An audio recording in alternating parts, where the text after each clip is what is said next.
In the sleepy town of Eldritch Hollow, nestled between rolling hills and ancient forests in rural New England, lived Eleanor Whitaker, known to everyone as Ellie. At 35, she was the town librarian, a quiet guardian of stories tucked away in dusty stacks. Her days followed a gentle rhythm, cataloging returns, recommending novels to the handful of regulars, shelving books in perfect order, and then walking home through streets lined with maples that turned fiery each autumn. The house she lived in, a narrow Victorian with gingerbread trim and a wraparound porch, had belonged to her family for over a century. It came to her 5 years earlier, after her parents died in a car accident on an icy road outside Boston. Ellie rarely spoke of them, and she almost never spoke of the house's deeper history. The past, she believed, was something best left on the page, not lived. One October afternoon, rain drummed steadily on the slate roof, and Ellie noticed a damp patch blooming on the ceiling of the second-floor hallway. The attic was leaking. She had avoided that space for years. It was a cluttered mausoleum of cardboard boxes, cracked trunks, and furniture draped in yellowed sheets. But the stain was spreading, so she dragged the folding ladder from the closet, climbed up, and pushed open the hatch. The air up there was thick with the scent of old paper and cedar. Rain tapped directly on the roof above her head. She flicked on the single bare bulb, its weak light revealing slopes of forgotten things. Water dripped from a corner near the chimney, pooling on a stack of boxes. Ellie hurried over, shifting trunks and crates, until she found the source, a rusted metal strongbox wedged beneath the eaves, its lid slightly ajar. Rain had trickled in through a gap in the shingles and run down the wall, soaking the box and the papers inside. She pulled it out carefully. The box was heavier than it looked, the lock long since broken. Inside were bundles of letters tied with faded ribbon, a leather-bound journal swollen with moisture, and a small oilcloth pouch. Ellie carried everything downstairs to the kitchen table, spread newspaper to catch the drips, and began to dry the pages with a hairdryer on its coolest setting. The letters were addressed to her great-grandmother, Abigail Whitaker, who had come to America from a village in Yorkshire in 1887. Most were from a sister back in England, full of domestic news and gentle scolding about Abigail's long silences. But one bundle was different. Thicker envelopes, heavier paper, postmarked from London and bearing the wax seal of a solicitor's office. Ellie set those aside and opened the journal.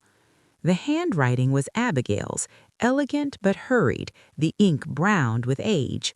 The first entry was dated September 12, 1890. I have done what I swore I never would. I have hidden it where no one will think to look, not even my own blood. If they come for it, let them tear the house apart board by board. They will not find it. And if, years from now, someone does, I pray they have the wisdom to leave it be. Ellie felt a chill that had nothing to do with the autumn rain.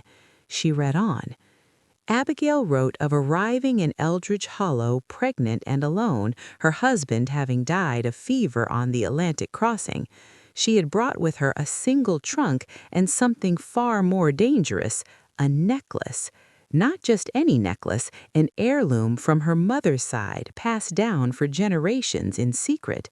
The stone at its center was a ruby the size of a quail's egg, dark as dried blood, flanked by smaller diamonds in an old gold setting. But the value was not in the gems. According to family legend, the necklace had once belonged to a minor branch of the Tudor court, smuggled out during the dissolution of the monasteries. More importantly, etched on the inside of the gold backing, visible only under strong magnification, was a cipher, a map, Abigail claimed, to a cache of jewels hidden by Catholic recusants in the 1570s somewhere in the north of England. The necklace was the key, and the key was worth a fortune if one knew where to dig. Abigail fled England because a distant cousin, a man named Reginald Harrow, had learned of the necklace and demanded it. He believed the treasure real and himself entitled. When Abigail refused, he threatened to have her declared unfit and take her unborn child. So she sailed to America, settled in Eldridge Hollow under her late husband's name, and never wore the necklace again. Instead, she hid it. The journal detailed the hiding place in careful oblique language, references to the heart of the house, beneath the watcher's gaze, where the sun never reaches. Abigail wrote that she had considered destroying the necklace but could not bring herself to do it. It was her daughter's birthright, and her daughter's daughters too, should they ever need it. But she feared the greed it awakened, so she buried it deep, told no one, not even her child, and spent the rest of her life in quiet penance. Ellie closed the journal and sat very still. Her great-grandmother had died in 1948 when her own grandmother was still a girl. No one had ever mentioned a necklace or a treasure or an English cousin with threats. The story should have felt like fanciful exaggeration, the delusions of a lonely widow. Yet the solicitor's letters confirmed parts of it, repeated inquiries from a London firm on behalf of a Mr. Reginald Harrow, and later his son and grandson, asking whether Abigail had left any personal effects of sentimental value to be returned to the family in England. Ellie opened the oilcloth pouch last. Inside was a brass key, old and heavy, its bow shaped like a Tudor rose. No note, no explanation, just the key. That night she barely slept. The house creaked around her in familiar ways, but every sound seemed different now, as though the walls were listening. At dawn, she returned to the attic with a flashlight and began searching in earnest. She tapped walls, lifted floorboards, examined the chimney breast. Days turned into a week. She took vacation time from the library, claiming a bad cold. She reread the journal, trying to decode Abigail's riddles.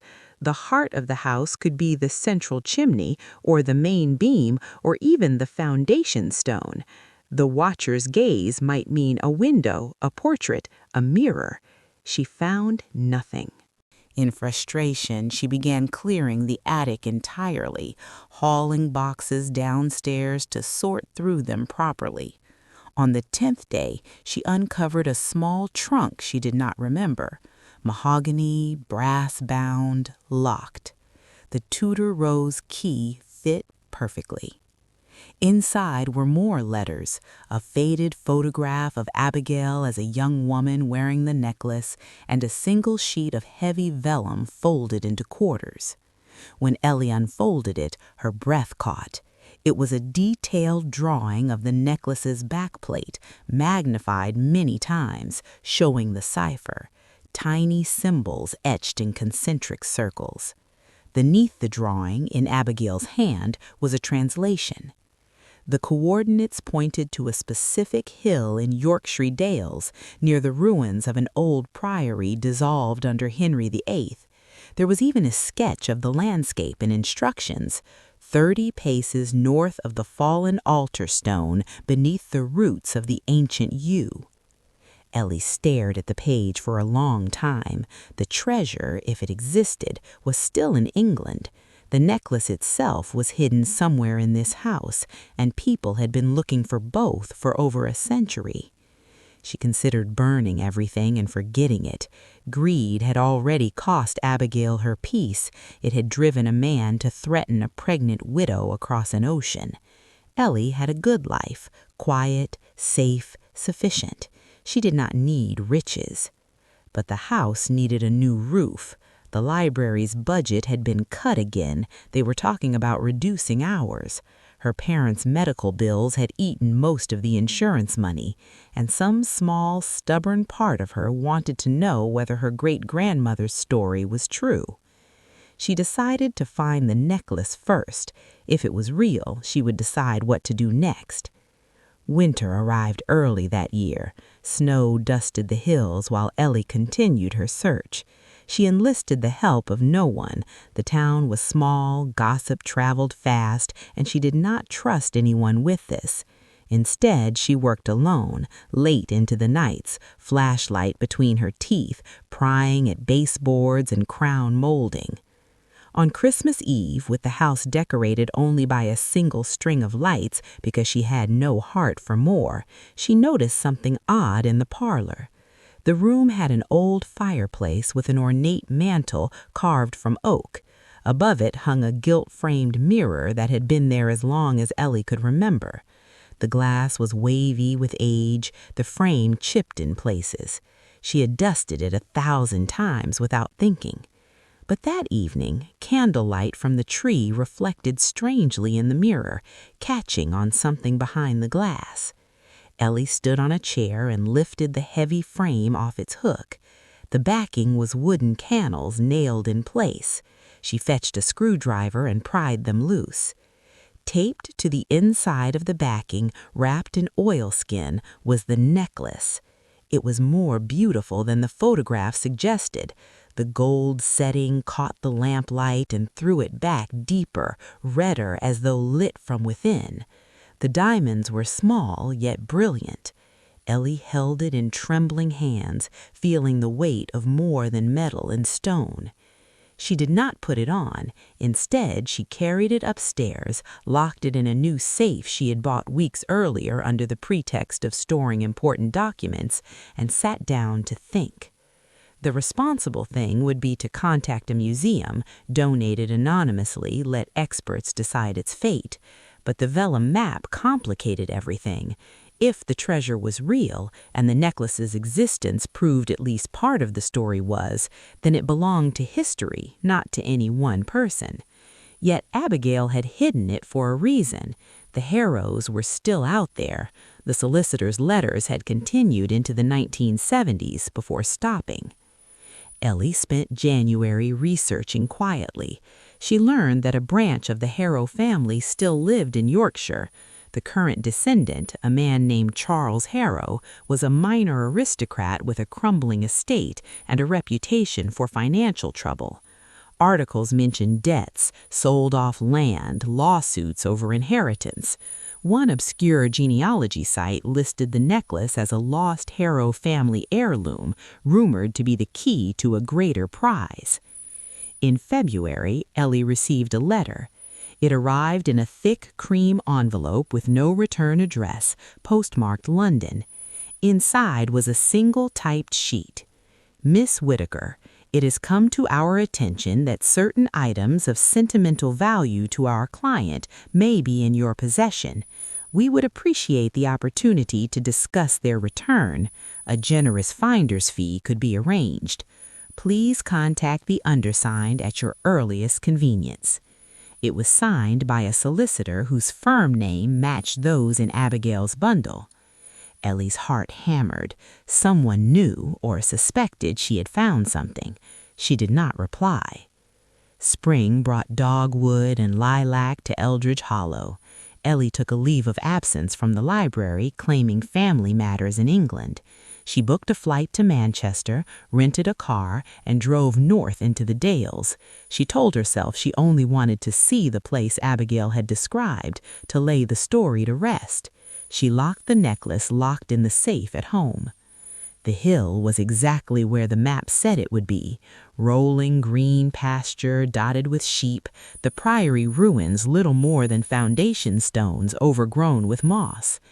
The ancient yew still stood, gnarled and massive. Ellie counted 30 paces north of what might once have been the altar. The ground was soft from recent rain. She had brought a small trowel, nothing more. She dug for an hour, then 2. At a depth of about 2 feet, the trowel struck metal. She cleared the soil carefully and uncovered an iron box, badly rusted but intact. Inside, wrapped in decayed leather, were 3 velvet pouches. She did not open them there. The wind was rising, and she felt suddenly exposed. She reburied the box shallowly, marked the spot with a cairn of stones no one would notice, and drove to a quiet inn 20 miles away. In her room, under the locked door and drawn curtains, she opened the pouches. The first held a gold chalice, plain but heavy, probably 16th century. The second contained a dozen gemstones, emeralds, sapphires, 1 large pearl, unset but flawless. The third held rings, brooches, a jeweled reliquary cross. All told, the hoard was worth millions, perhaps tens of millions to the right collectors or museums. Ellie sat on the narrow bed until dawn, the pieces spread across the quilt like stars. She felt no triumph, only a vast, aching responsibility. She spent the next week consulting discreetly with experts at the Yorkshire Museum and the Victoria and Albert. She never revealed where the items had come from, only that they had been in her family's possession for generations, and she wished advice on ethical disposition. The consensus was unanimous. The artifacts belonged in public trust. Private sale would be catastrophic. Provenance questions, looting accusations, endless legal battles. Ellie made her decision. She contacted the British Museum through a curator she had met, arranged for anonymous donation on condition that the finds be exhibited together with a plaque acknowledging the Whitaker family's role in their preservation.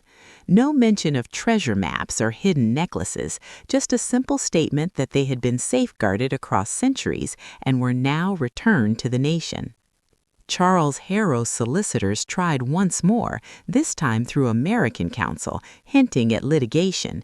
Ellie's attorney, a sharp woman from Boston recommended by the museum, sent a terse reply. The items in question had never left private ownership and were now gifted irrevocably. The matter died quietly. The Harrows had no proof, and Ellie suspected no desire for the publicity a failed claim would bring.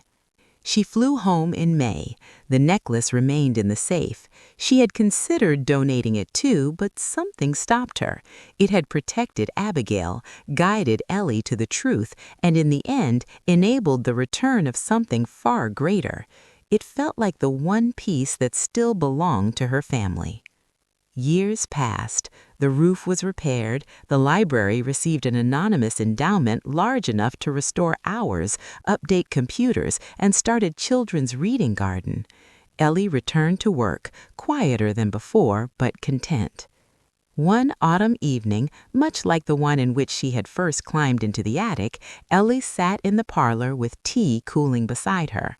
She took the necklace from the safe, held it to the lamplight, and finally slipped it around her neck. The ruby settled against her skin, warm as though it remembered her. She never wore it in public. She never told a soul where the greater treasure had gone. But sometimes, on quiet nights, she opened Abigail's journal and read the last entry written the day before her great-grandmother died. To whichever daughter of my blood finds this, forgive me for the burden. I could not destroy beauty, only hide it. Use it wisely or not at all. The true inheritance is the choice. Ellie closed the book, touched the stone at her throat, and smiled. The house around her felt lighter now, its secrets shared and settled. Outside, leaves drifted past the window in slow spirals of red and gold, and the rain began again, soft, steady, washing the world clean.